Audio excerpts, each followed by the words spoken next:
Alright, this is one of the installments of Roger's Home Videos. I'll come up with a better name for it later. Oh, there's so many topics I could get on, like wrestling, politics with Obama and McCain, rap, rock, all sorts of subjects. So I'm going to just get down to the point because I ain't going to create these videos to bitch. I'm creating these as simply just enjoyable and just share my thoughts and opinions. First thing I want to get on is wrestling. I love wrestling. Always had and always will. I can agree that I enjoyed it more back in the 90s than I do now, but the thing I have to say is that, you know what makes a real wrestling fan is who's still watching it. If anybody's still watching it from way back when till now, they are the true wrestling fan. Anybody that stops watching it is not a wrestling fan. A true wrestling fan appreciates his past, loves the present, and is looking forward to the future. That's all I have to say about that. Now, get on certain wrestlers that people think are overrated. Now, I like John Cena, but he ain't as good as people think he is. People think, oh, John Cena, man, he bad because he was never in the Marines. He acts like a Marine, coming out there doing the whole and wearing all the camp. He was never in the Army. I bet people don't even know that, do they? He was never in the Army. And you know, most of the people that like John Cena now are either fucking kids or it's people who don't even really know anything about wrestling. People, if they actually studied wrestling, knew anything about pro wrestling, they would know that John Cena is not wrestling. People who get, I mean, John Cena's had good matches, but that's because of the people he's facing, not because it's him. Like Edge and Randy Orton. Yes, everybody hates Edge and Orton. Why? Because they're heels and they're assholes. But they are good, solid wrestlers. You give them a match, they will have a 5-star match.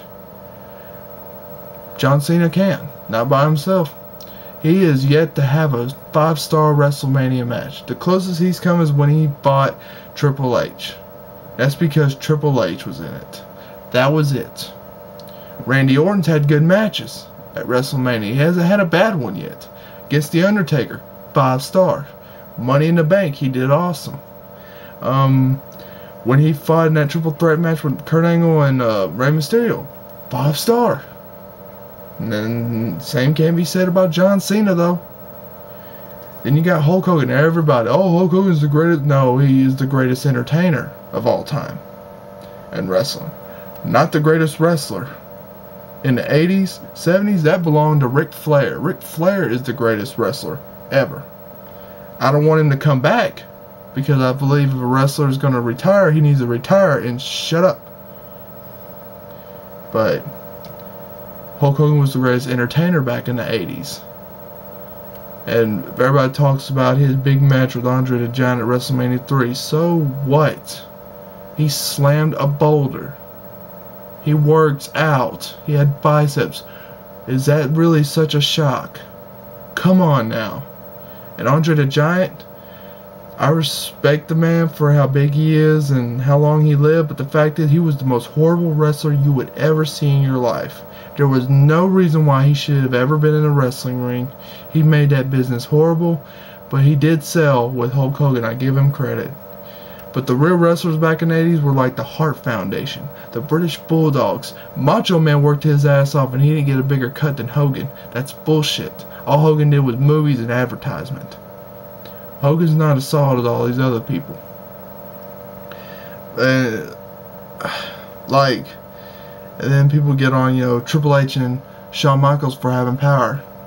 Anybody else would do it if they were in the same situation. That's all I got to say about that. And people want to say that, who else they say sucks? Goldberg. The only reason why it would even make sense that Goldberg sucked is because of the fact WCW didn't use him right. They just used him to kill and destroy every opponent. Well, I'm not going to make this long because I don't want to bitch about too much. But I do want to say one last topic. It's involving TNA. Stop having gimmicks. Just have the wrestling, because that's what got you on TV, was wrestling. And by the way, they need to get the old ass people out of there. Nash, I saw your match with Consequences Creed. Horrible. Why? Because you were in it. You look like George Carlin, a fake-ass Willie Nelson. That's why everybody will always call you Granddaddy Cool or Big Daddy Longlegs. Whichever one is fine with me. You need to stop wrestling.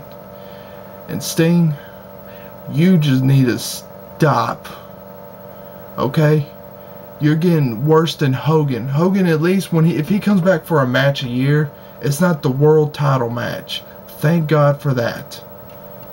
I'm not saying that you have bad matches when you come back, but it's kind of disrespectful when other people bust their ass all year and you come back, don't even have a #1 contenders match, and you get a title shot automatically. How bullshit is that? I'm not saying you ain't great. You were great, but you're not one of the greatest of all time because you did not work for Vince McMahon. Vince is the greatest of people, but if you can make it in WWE, you're the greatest of all time. Sting, you are somewhat of an icon, but only in WCW. And by the way, that place was a joke and a poorly mismanaged company, so you can't really brag about that. I'm just saying. Well, this is Roger Hopkins' production. That's my opinion. Hope you enjoyed.